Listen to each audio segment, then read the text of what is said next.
Hello bankers, a very good evening to all of you. स्वागत है आप सभी का हमारे official YouTube channel GIB CIB वाला पर। रात के 9 बज रहे हैं। मैं भास्कर मिश्रा आपके एग्जाम से संबंधित सीआईबी एग्जाम से संबंधित पेपर 3 सीआईबी एबीएफएम का एक खास सेशन लेकर हाजिर हूँ। ये सेशन जो है ये आपके एग्जाम के नजरिए से काफी इंपॉर्टेंट है क्योंकि मर्जर्स पर बेस्ड है।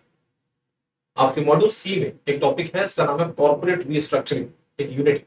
कॉर्पोरेट रीस्ट्रक्चरिंग के अंतर्गत डिफरेंट टाइप्स ऑफ मर्जर्स के बारे में बताया गया है और उस पर बेस्ड आपके एग्जाम में केस स्टडी भी पूछी जा सकते हैं, एमसीक्यूज भी पूछे जा सकते हैं। तो आज का सेशन पूरी तरह से उसी पर आधारित है। साथ ही साथ मंथ एंड सेल का आज लास्ट डे है। आप सभी साथी इस ऑफर के साथ अपने आप को एनरोल करें।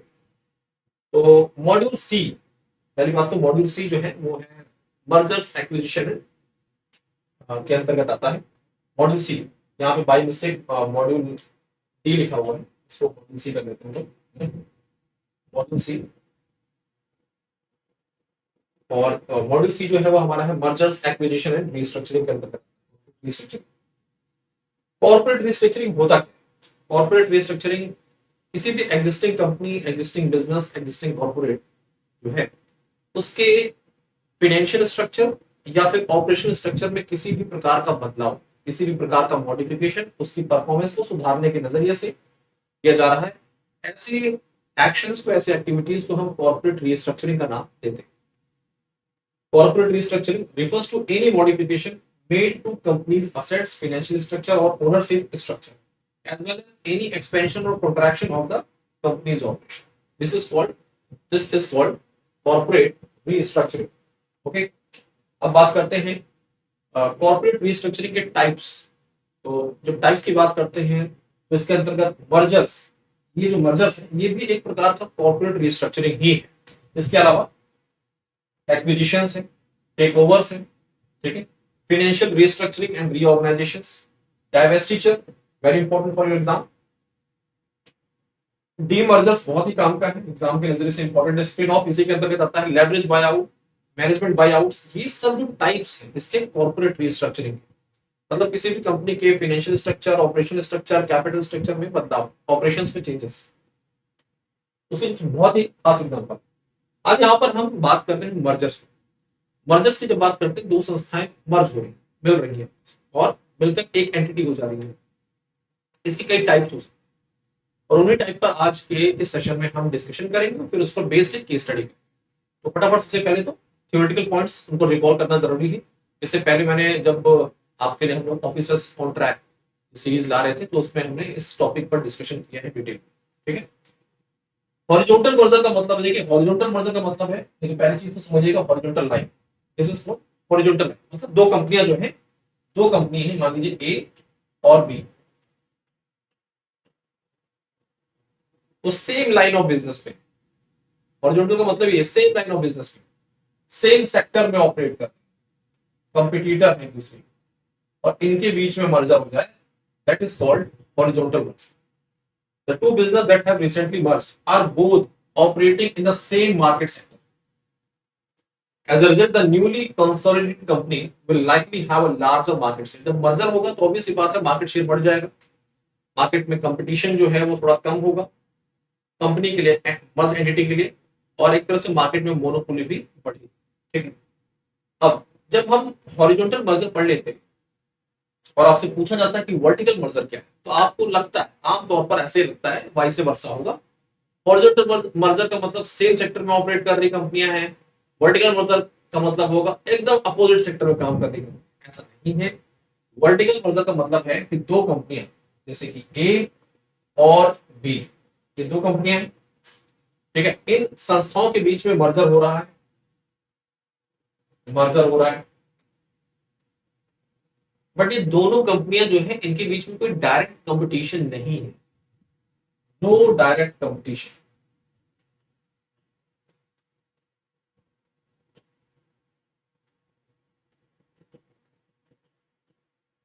नो डायरेक्ट कंपटीशन, बट यहां पर रिलेशन कैसा होगा? यहां पर जो रिलेशन है वो है बायर एंड सेलर। तो रिलेशन कैसा होना चाहिए दो कंपनियों के बीच में? Buyer and seller.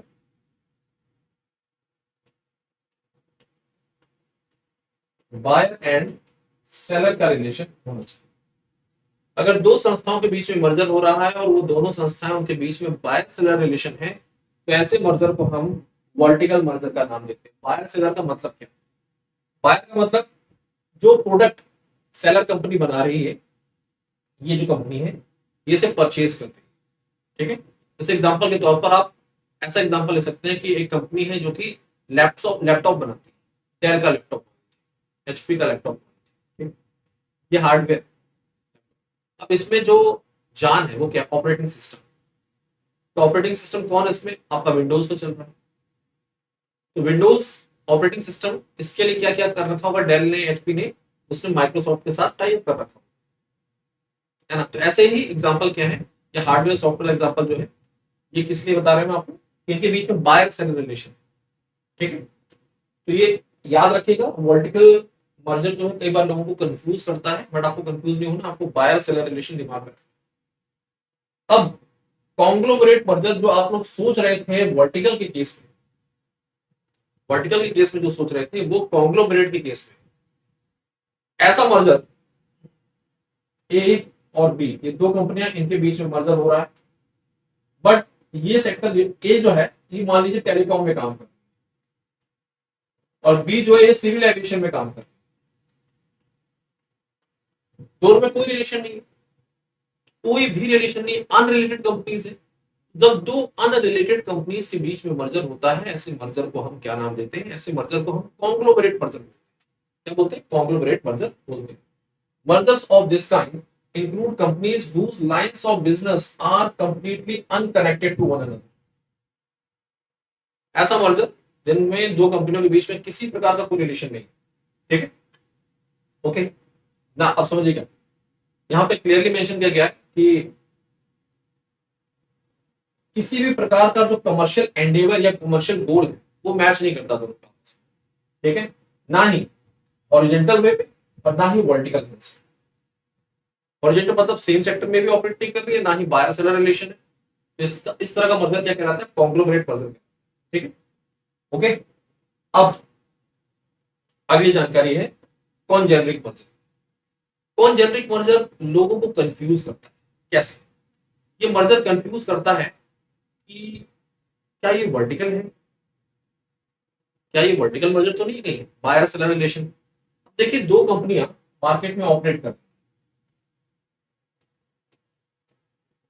ए और बी, ए और बी का एग्जांपल है किसी में, इनके बीच में कोई डायरेक्ट कंपटीशन तो नहीं है। ठीक है, बट जिस सेगमेंट को, जिस कस्टमर सेगमेंट को ये टारगेट कर रही थी, उसी कस्टमर सेगमेंट को ये टारगेट कर रही थी, बट इनके द्वारा जो प्रोडक्ट डेवलप किया जा रहा है और जो सर्विस की जाती है वो अलग है।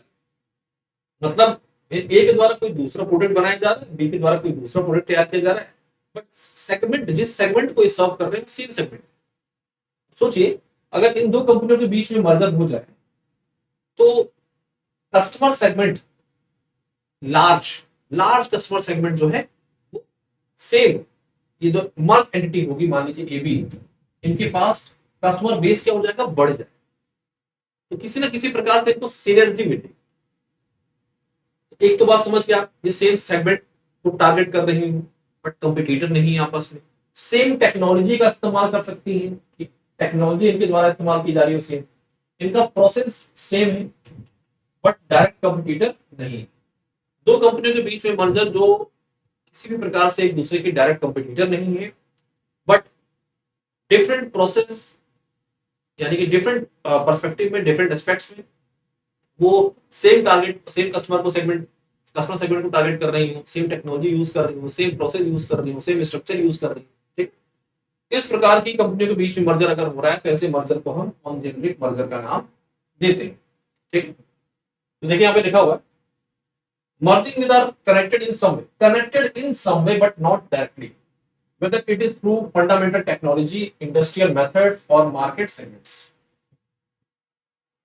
रिवर्स मर्जर कई बार पूछा जाता है, एक छोटी कंपनी के द्वारा बड़ी कंपनी का एक्विजिशन किया जा रहा है, या फिर अनलिस्टेड कंपनी, अनलिस्टेड कंपनी एक अनलिस्टेड कंपनी मर्ज करके किसको? एक लिस्टेड कंपनी। लिस्टेड कंपनी जो है पब्लिक कंपनी है, अनलिस्टेड कंपनी प्राइवेट कंपनी है, इनके बीच में मर्जर हो रहा है, तो ऐसे मर्जर को हम क्या नाम देते हैं, रिवर्स मर्जर। एक छोटी कंपनी के द्वारा बड़ी कंपनी का एक्विजिशन किया, ठीक है, this is called reverse merger. अब इस पर बेस्ड एक एमसीक्यू, इस पर बेस्ड आपके सामने एक केस स्टडी है। इन 2024 फिनश्योर bank, mid-sized Indian private sector bank, announced its decision to merge with the Capital Wise Limited, a rapidly growing NBFC। देखिए, फिनश्योर बैंक है, एनबीएफसी के साथ मर्ज होने जा रहा है। Consumer lending and small businesses finance को टारगेट। ऑब्जेक्टिव क्या है, इससे कस्टमर बेस बढ़ जाएगा, डिजिटल लेंडिंग कैपेबिलिटी बैंक के पास आ जाएंगी, diversify asset base and reduce risk, ठीक है, असेट बेस डाइवर्सिफाई हो जाएगा और रिस्क रिड्यूस हो जाएगा। अब जैसे कैसे बैंक क्या कर रहा था, बैंक टारगेट कर रहा था किसको, बैंक जो है स्पेशली देखा जाए तो प्राइवेट सेक्टर बैंक है, और ये एनबीएफसी के साथ मर्ज हो रहा है। एनबीएफसी जो है देखा जाए तो स्मॉल बिजनेस फाइनेंस को और टारगेट करती है, तो कस्टमर बेस बढ़ जाएगा, डिफरेंट डिफरेंट सेक्टर में प्रोडक्ट्स डाइवर्सिफाई हो जाएंगे, रिस्क रिड्यूस हो जाएगा, ये मर्जर का फायदा है।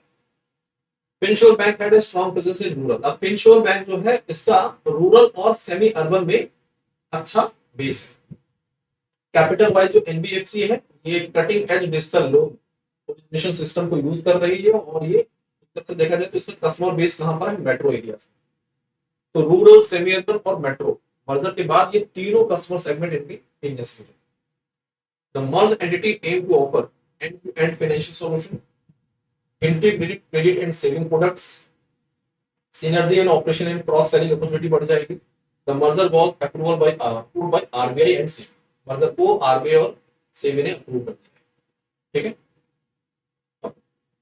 सबसे पहले तो आपको यहां पर ये बताना है कि which type of merger best describes the Finpure, Finsure और कैपिटल। तो फिनप्योर या फिनश्योर जो भी है, फिनश्योर जो है ये एक बैंक है, और कैपिटल वाइज जो है ये एनबीएफसी, इनके बीच में मर्जर हो रहा है, और आपको बताना है कि यहां पर किस टाइप का मर्जर।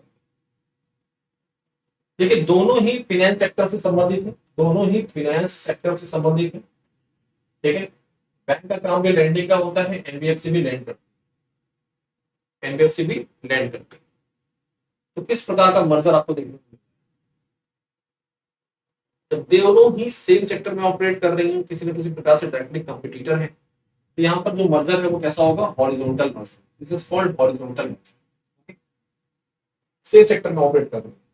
अगली बात, if capital wise had been a technology service provider to financial sector rather than an NBFC।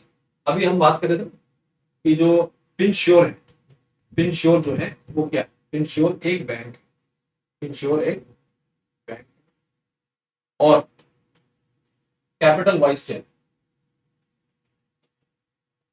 Capital wise जो है ये क्या है, एक एनबीएफसी, एनबीएफसी।